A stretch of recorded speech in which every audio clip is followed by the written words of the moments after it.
So as most photographers do, I am starting to get a little bit bored.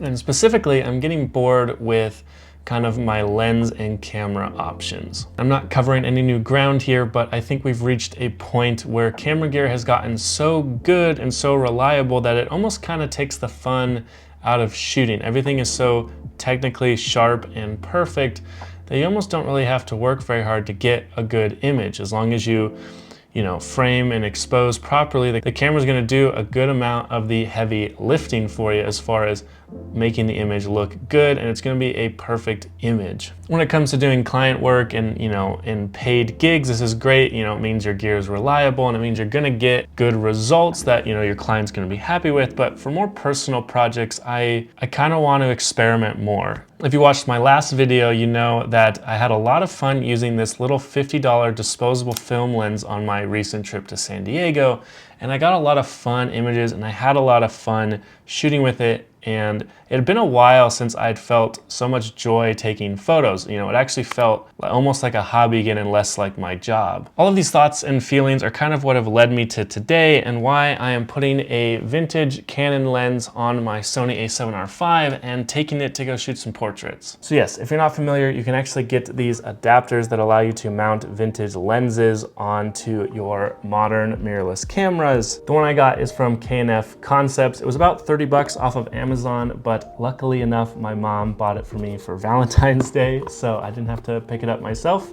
But the one I have here is for E-mount to Canon FN mount, which is the kind of mount that this 50mm f1.8 uses that I took off of my Canon AE1 film camera. But yeah, like I said in the intro, I'm just getting a little bit bored with how perfect everything is, and I wanted to try something different. So today we're gonna take this vintage lens and this lamp and we'll go shoot some portraits and see what we can get. Going into tonight's shoot though, there are just a few things I got to keep in mind. So this being a vintage film lens means no autofocus, so everything's gotta be manually focused. But lucky for me, the Sony a7R5 has a really high resolution viewfinder and rear screen, so manual focus shouldn't be an issue. Plus these lenses were built around manual focus, so they're really fast and responsive and they just feel really good to focus with. So it shouldn't be an issue. But the second issue that we might run into is that this lamp is not super bright. We're using it to light this shot just out of frame right now, but I got my ISO cranked on the FX3 to 12,800, which is not gonna be an option when shooting photos on the Sony a7R5. But yeah, a few things to keep in mind, but I don't think we're really gonna have too many issues tonight. Other than the Sony a7R5 and that Canon 50mm lens, I'm also gonna bring my little dispo lens here. Like I said, if you watched the last video, you know I've been having a ton of fun with this little lens. I'll also bring a couple of my G Master lenses as well, just in case things go sideways trying to use the vintage Canon lens. I wanna still be able to make sure that I'm able to utilize my time in the studio space and still get some images, even if the vintage lens ones don't work out. And then also have the FX3 that we're filming on right now to film some behind the scenes and get some B-roll of the model as well. But yeah, it's about 1 o'clock in the afternoon, shoots at 5, so I got a couple hours to get a few things done before we go. So I will catch up with you guys at the studio tonight. Okay, we have made it to the studio. We are shooting at Art City here in Springville, Utah. I've shot here a few times, but yeah, it's a pretty good studio. If you're in the area, check it out.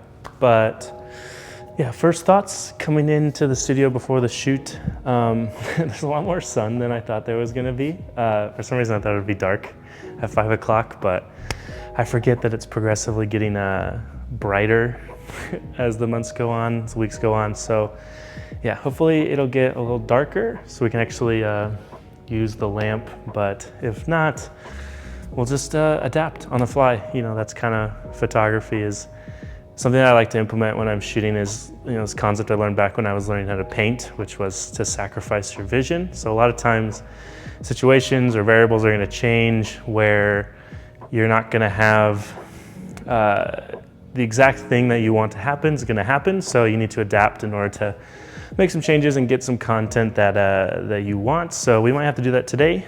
But yeah, other than that, the only other thing I'm kind of worried about going into this shoot is that I'm gonna go through all this work to use this vintage lens, and then it's just not gonna look any different than like my usual lenses that I use. So yeah, I guess we'll see. Either way, I'm sure it'll be fun to shoot. I've never actually shot fully manual. Like, I started photography not that long ago, so I started on mirrorless, you know, with autofocus. So it'll be fun to actually do a real shoot fully manual and kind of see how it goes.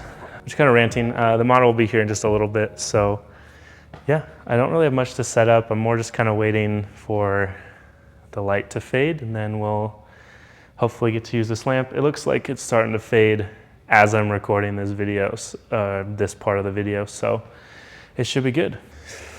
It's getting darker in here, so we'll take the ND off. But I think I maybe came up with a solution to the sunlight issue. As you can see, I moved these walls to block the window light.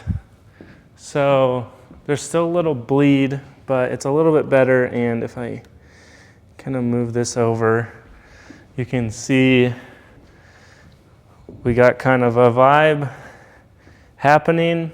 It's a little bit darker. The lamp's on. So yeah, the lamp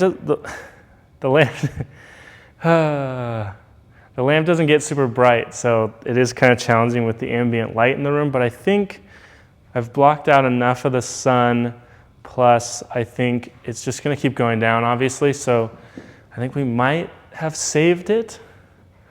So I don't know, I guess we'll figure it out.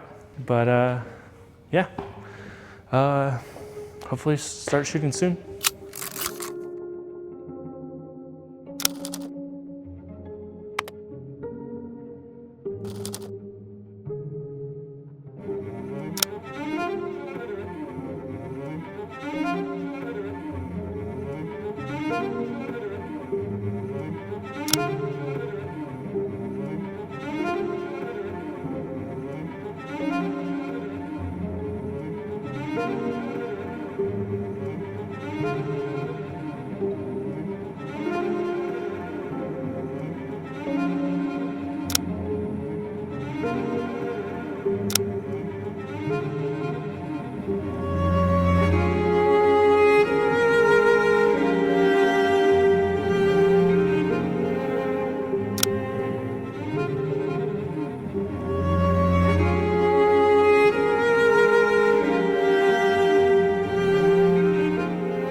Okay, so it is the next day. We are back in the usual setup, and I thought I would just kind of close out this video with giving you some of my post-shoot thoughts. I've had some time to look at some of the photos and videos that we took during the shoot yesterday.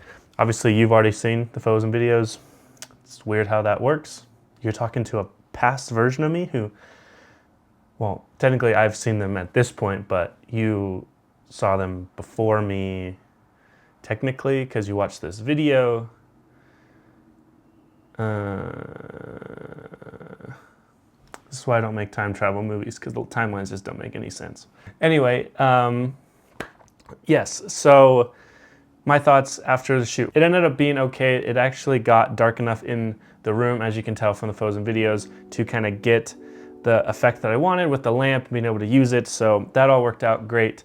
I will say though, like using the vintage Canon lens with the adapter, aside from having to manual focus, which honestly wasn't that big of a deal, I did catch myself a few times just like half pressing the shutter, expecting it to focus as I like moved in and out of a frame. But other than that, it was completely fine using manual focus, but I couldn't really tell a difference between that lens and like some of my normal lenses. I think a lot of that has to do with post-production. So after you get a photo in, you start editing and manipulating it, you know, it starts to kind of take on its own personality.